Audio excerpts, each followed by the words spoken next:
আপনার ভোটার নম্বর কত? আপনার ভোট কেন্দ্র কোনটি? আপনার ভোট কেন্দ্রের ঠিকানা কোনটি? আপনার ভোটিং এলাকায় কোন কোন প্রার্থী রয়েছে? ত্রয়োদশ নির্বাচনে একটি অ্যাপের মাধ্যমে সেটা প্রকাশ করা হয়েছে। ব্যাপারটা খুবই মজাদার।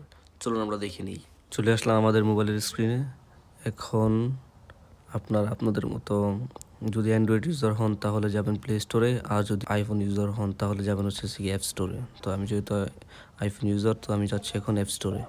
অ্যাপ স্টোরে যাওয়ার পর এখানে সার্চ বারে ক্লিক করবেন। এখানে লিখবেন স্মার্ট। আমাদের থার্ড অপশন আসছে, এর মধ্যে ক্লিক করলাম। ক্লিক করার পর এখানে দেখুন smart management BD, smart election management BD. এখান থেকে এটা ইনস্টল করে নেবেন যদি অ্যান্ড্রয়েড ইউজার হন। ওপেন করবেন।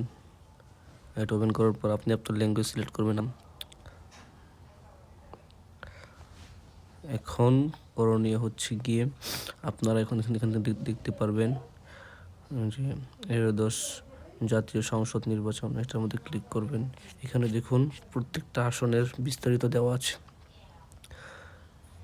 এখানে বিভাগ দেওয়া আছে, যে বিভাগে থাকেন সেই বিভাগ সিলেক্ট করতে পারবেন।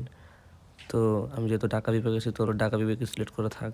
যেমন ঢাকা 1 আসনে কে আছে সেটা আপনি দেখতে পারবেন এখান থেকে। কতগুলো ওই যে এখান থেকে দেখতে পারবেন, কেন্দ্র দেখতে পারবেন।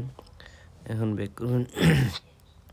এই যে ব্লু বাটন দেখুন লেখা আছে এখানে, ব্লু যেই অপশনটা, আপনি এই নির্বাচনে ভোটার কি না বিস্তারিত যাচাই করুন। তো এটার মধ্যে ক্লিক করবেন। ক্লিক করার পর দেখুন 2টা সার্চ বার আসছে, এরপর দিবেন যাচাই করুন। যাচাই করুন দেওয়ার পর এখন দেখুন এখানে সরাসরি দেখাচ্ছে ভোটার নাম্বার, দেখাচ্ছে ভোটিং ক্রমিক নং, দেখাচ্ছে আপনার কেন্দ্রের নাম, দেখাচ্ছে এখানে লোকেশনও দেখাচ্ছে, আর আপনার কেন্দ্রে ভোটার কে আছে, কাকে আপনি ভোট দিতে চান সংসদে। এখানে দেখুন তাদের নাম শো করছে, যেমন এখানে ধানের শীষের প্রতীকে দাঁড়িয়েছে খায়রুল কবির খোকন সাহেব।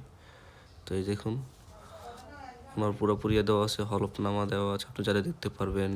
তারপর থেকে আয়কর রিটার্ন দেওয়া আছে এখানে, এটাও দেখতে পারবেন। নির্বাচনী ব্যয় এটাও দেখতে পারবেন। আপনার যেটা ইচ্ছা সেটা আপনি দেখতে পারেন এখান থেকে। দেখুন কেন্দ্রের ছবি সরাসরি দেওয়া আছে। লোকেশন আপনি যদি চান তাহলে লোকেশন থেকে দেখতে পারবেন।